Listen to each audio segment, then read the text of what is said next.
This is TechCrunch.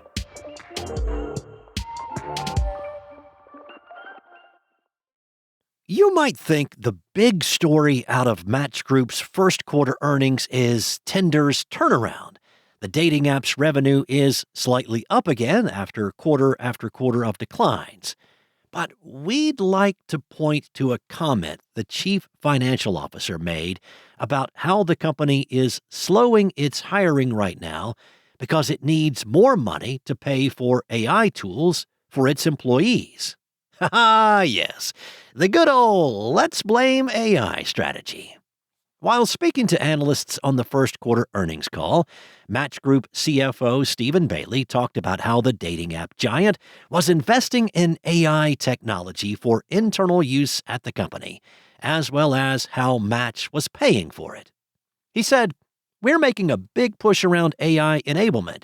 We're giving every employee in the company access to all the cutting-edge tools.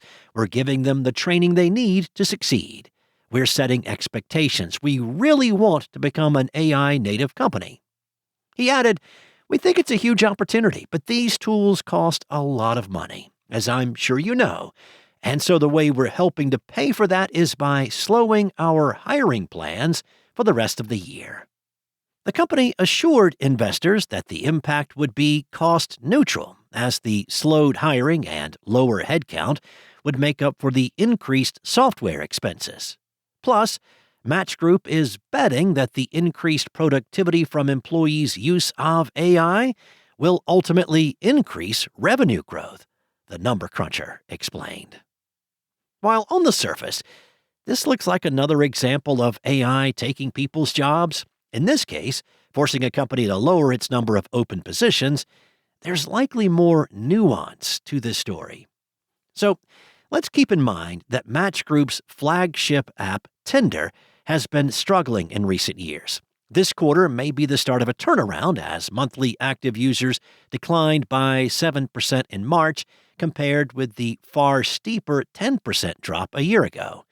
Tinder registrations also grew for the first time since 2024, but by a mere 1%, according to Bloomberg.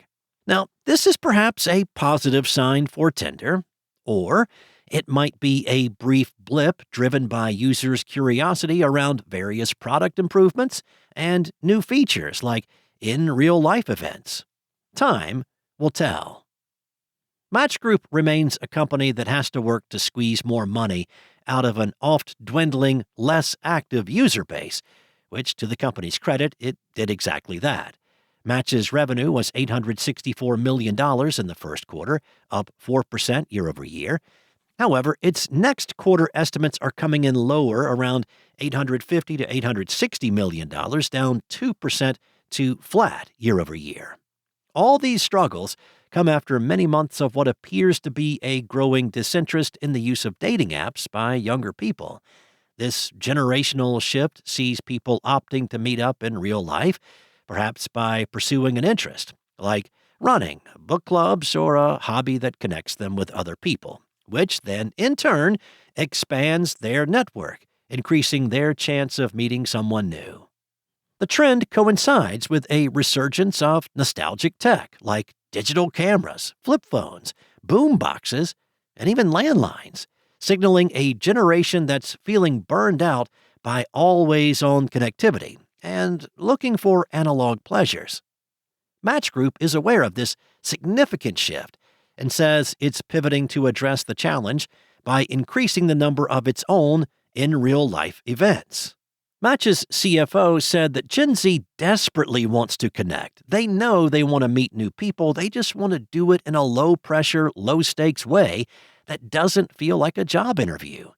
Traditional dating apps are very highly structured and can be intimidating to a user under 30. So I think the growth of these alternative ways to meet new people speaks to how Gen Z is trying to find lower-pressure ways to connect. We've obviously adapted our roadmap to this reality. Well, Apple has agreed to pay $250 million to settle a class action lawsuit over how it marketed its AI features ahead of the launch of the iPhone 16. The Financial Times was the first to report that news. The lawsuit alleged that Apple exaggerated the breadth of features Apple Intelligence would bring, which included a significantly upgraded version of its assistant, Siri.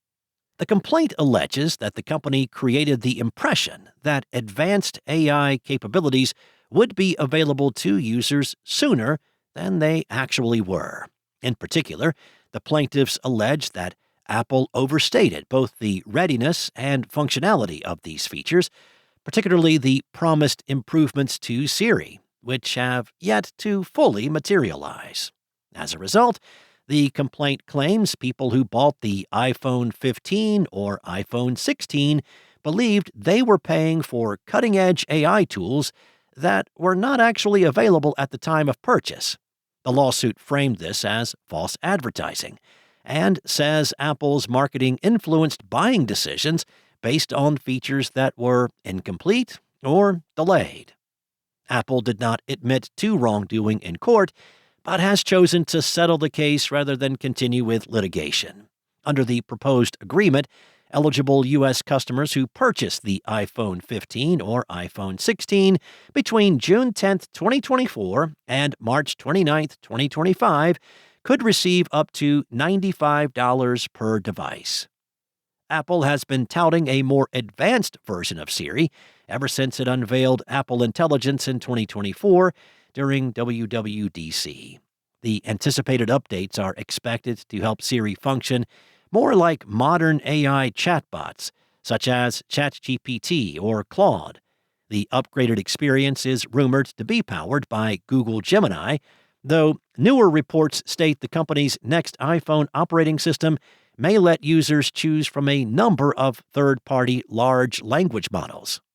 The settlement arrives ahead of Apple's annual developer conference on June 8th, when the company is expected to preview a version of its AI-enhanced Siri.